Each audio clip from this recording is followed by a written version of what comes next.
Grazie ad Angelo e ai colleghi impegnati nella diretta. E da ieri a Padova è arrivata la delegazione della Croce Rossa cinese composta da scienziati e medici. L'Italia è sulla strada giusta per sconfiggere l'epidemia, hanno detto stamattina durante il primo incontro presso la Scuola di Medicina di Padova. Sara Barovier.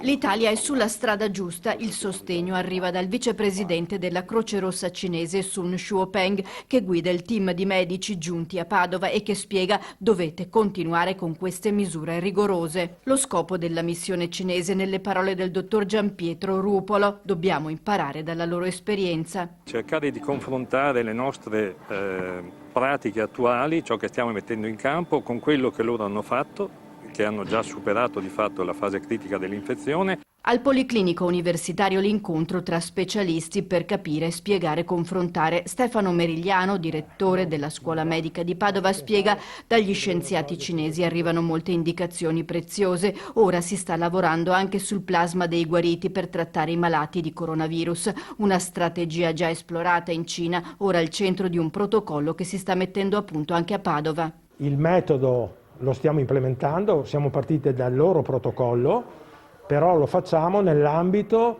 della regolamentazione di sicurezza italiana. I tempi non saranno però brevi. Anche questa è una delle N soluzioni, ma non è domani mattina, perché bisogna prima avere i guariti, selezionare gli anticorpi e fare i test.